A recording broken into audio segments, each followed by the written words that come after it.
Congressman representing the great state of Georgia and a member of the House Appropriations Committee. He is Congressman Andrew Clyde, who joins us now. Congressman, welcome back to the show.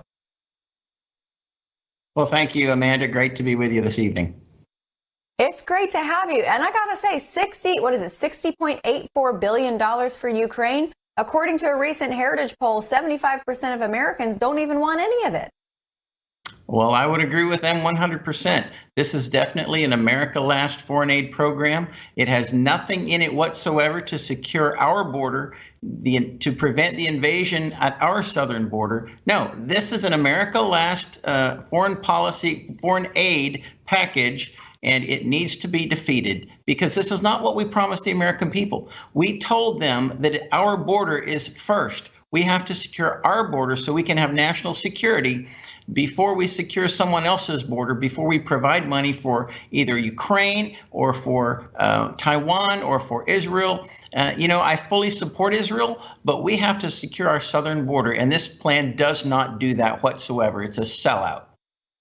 Yeah, not even a little. In fact, what is it? $300 million proposed for border security for Ukraine. That's about $730 per American, but not a dime for our border. I want to ask you because, it feels like with respect to his speakership, you're darned if you do, darned if you don't. You're stuck with him. But if you try to remove him, you might end up with a Speaker Jeffries. What happens from here on out?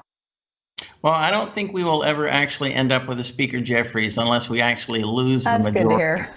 Yeah, I don't think there's going to be a Republican that will vote for a Democrat. But I will tell you that Speaker Johnson has got to reconnect H.R. 2, our border bill, with the Ukraine aid. That's the only leverage that we have left. We have abdicated the leverage when it came to funding our government. And so this is it. This is all we've got left is the Ukraine aid. And so we have to use it or we're never going to get border security policy during this particular administration. And if you look at the spending in this bill, my word, we're over $34 trillion in debt. And here we have a $95 billion bill split all sorts of ways and a complete waste of money in almost all of it and not paid for either. It's just incredible. See, and I want to ask you about some of the specifics of this bill because Johnson claims that there are components of H.R. 2 within this. Are there? Within the foreign aid bill, there is nothing. What he's probably talking about is the fact that he wants to have a separate vote on a separate bill before the foreign aid bill, and that is kind of an HR 2 light, if you will, but it is not connected whatsoever with the foreign aid bill. So it's going to suffer the same results as HR 2. If we pass it, it's going to go over to the Senate. It's going to be a messaging bill that gives the Democrats cover because some of them might vote for it. And then it's going to go into the circular file of the Senate, just like H.R. 2 did with Chuck Schumer, because there's no leverage whatsoever to bring that bill to the floor and force it on the Senate, to force them to pass it and to force President Biden to sign it. No, what's in this foreign aid bill, I mean, just look at the Israel bill, which was about $14.5 billion, now up to $26 billion. Well, what's the difference? $9.5 billion for aid to Gaza. Well, that translates into aid for Hamas. There is no humanitarian aid going into Gaza that Hamas is not going to get their hands on. No, of course. Of course. In fact, it's been flagged by the Inspector General as a high risk for misuse. While we are still talking about impeachment, because I want to talk about the Gaza aspect in a moment, Chuck Schumer, House Majority or Senate Majority Leader, said that the impeachment articles against Alejandro Mayorkas did not rise to the level of high crimes and misdemeanors. Now, I beg to differ, Claudia Schiffer, but I am wondering what your thoughts are on that statement specifically.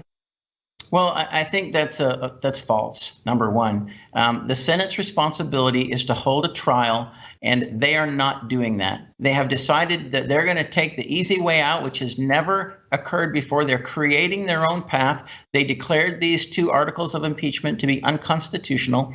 Never ever happened in the history of our country. But he wants to dispose of this as quickly as possible. My suggestion was we should just impeach Mayorkas again and send new articles of impeachment over there so they'll have to deal with it again and continue to do it until they hold an actual trial as is required required by the Constitution of the United States. I like that idea. Be a thorn in their side.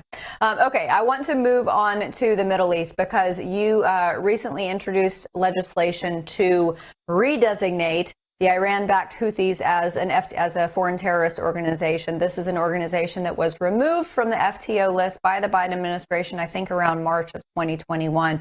You've got bipartisan support, don't you?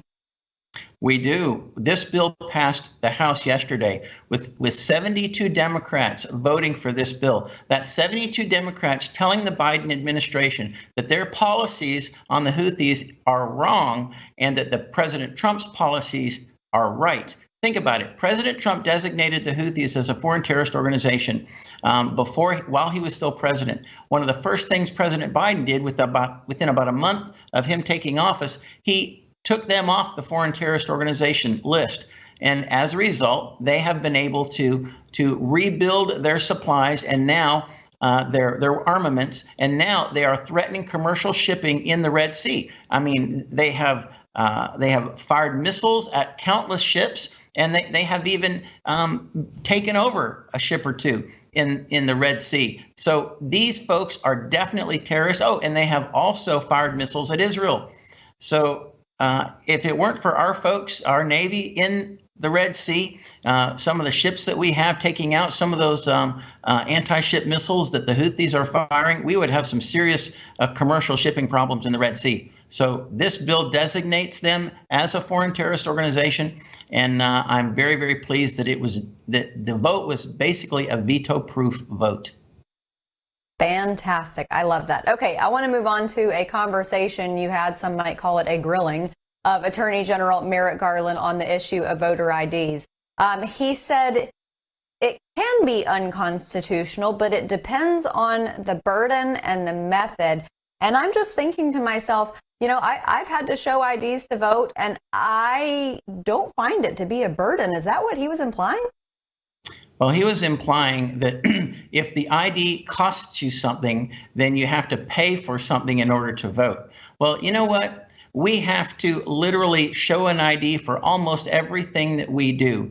And what is more important than determining that you are an authorized voter, someone who can actually vote, that you live in that state, that you are a United States citizen? One person, one vote. There's nothing more important than that. And if we can't do that, then we open ourselves up to having illegals vote. And that's the big issue here. That's one of the reasons why I think President Biden, through Mayorkas, is inviting millions upon millions, almost 10 million now, illegal aliens into the United States and encouraging them to register to vote and to vote. Because if they do that, they can have a serious impact on our elections, a fraudulent impact on it, and we can never allow that to happen. And that was the point of my entire grilling of Attorney General Merrick Garland.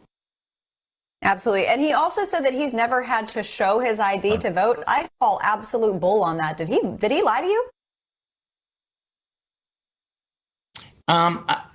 You know, he said that he had never been asked for an ID in his entire life. I have always been asked for an ID whenever I have voted, you know, so I'm not sure whether he did or not, but IDs are certainly required in my book and in our state of Georgia. I mean, even here in California, where we are extremely loosey-goosey, some might say the loosiest and the goosiest with our election laws, and I have to show it here. It's unbelievable. But Congressman, I know that you have so much going on right now, all of the turmoil happening up on Capitol Hill, and we always appreciate you taking time to talk to us. Thank you for being here, sir. Well, thank you. Great to be with you, Amanda. Thank you again.